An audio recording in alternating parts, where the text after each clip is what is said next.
तो चलिए सबसे पहले मैं आपको जानकारी दे दूं कि ये जो भर्ती है, ये जो वैकेंसी है वो आपका Bihar state power holding company limited अर्थात बिहार बिजली विभाग की तरफ से ये वैकेंसी आपका रहने वाला है।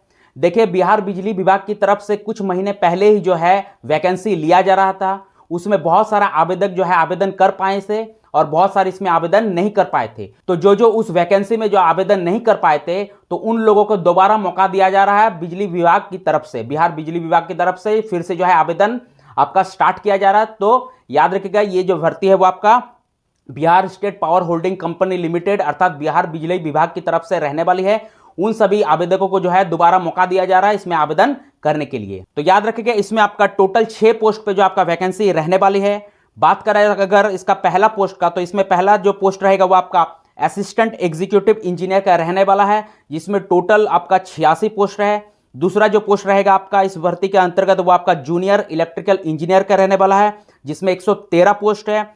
तीसरा जो पोस्ट रहेगा वो आपका कॉरेस्पॉन्डेंट क्लर्क नाम का रहेगा, जिसमें 806 पोस्ट है।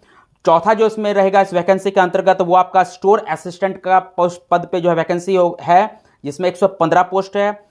फिफ्थ नंबर का जो पोस्ट रहेगा इस वैकेंसी के अंतर्गत वो आपका जूनियर अकाउंट्स क्लर्क का रहने वाला है, जिसमें टोटल 740 पोस्ट है।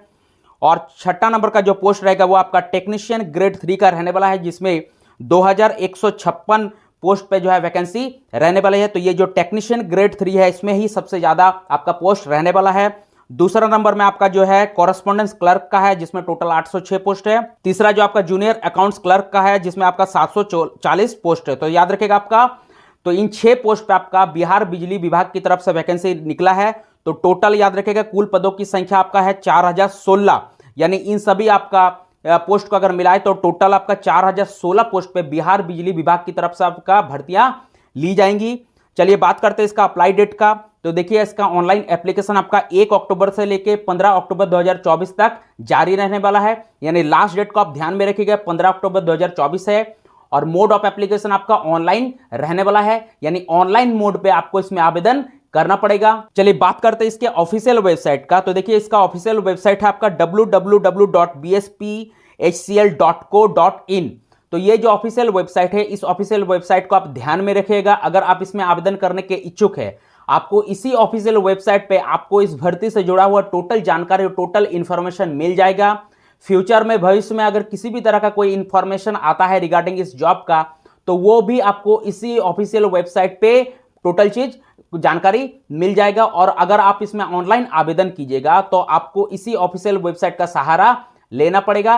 तो मैंने जो आपको ऑफिशियल वेबसाइट बताई, इस ऑफिशियल वेबसाइट को आप अच्छे से नोट कर लीजिए और इसमें जो है अगर आप आवेदन करने के इच्छुक है तो इसको बढ़िया से ध्यान में रखिएगा। चलिए अब बात करते हैं सैलरी का। तो देखिए, इसमें असिस्टेंट एग्जीक्यूटिव इंजीनियर में अगर किसी का सिलेक्शन होता तो उसको 36,800 से लेके 58,600 रुपए का सैलरी रेंज का जो इसका पे स्केल आपका रहने वाला है। जूनियर इलेक्ट्रिकल इंजीनियर में अगर किसी का सिलेक्शन होता तो उसको 25,900 से लेके 48,900 जो है पे स्केल आपको दिया जाएगा। और बाकी सभी पोस्ट के लिए आपका जैसे correspondence clerk, store assistant, junior accounts clerk और टेक्नीशियन ग्रेड 3, इन चारों पोस्ट के लिए आपका 9,200 से लेके 15,500 का पे स्केल रहने वाला है। यानी अगर इसमें किसी का सिलेक्शन होता तो उसका सैलरी जो है बहुत बढ़िया रहने वाला है।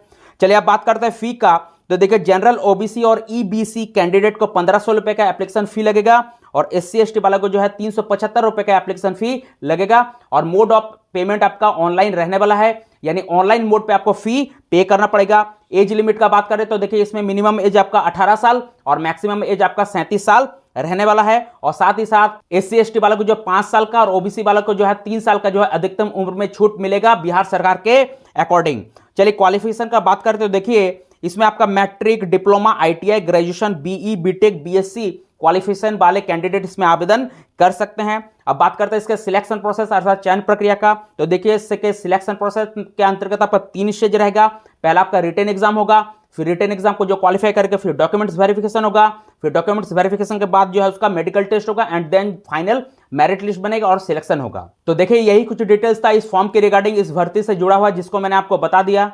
तो चलते चलते आपसे बस एक छोटा सा रिक्वेस्ट है कि अगर आप हमारे चैनल में नए हैं तो रोजाना नए नए लेटेस्ट अपडेट प्राप्त करने के लिए या गवर्नमेंट किसी भी तरह का जॉब से रिलेटेड इंफॉर्मेशन और जानकारी प्राप्त करने के लिए हमारे इस चैनल को सब्सक्राइब कीजिए। तो चलिए मिलते हैं नेक्स्ट वीडियो में, तब तक के लिए जय हिंद।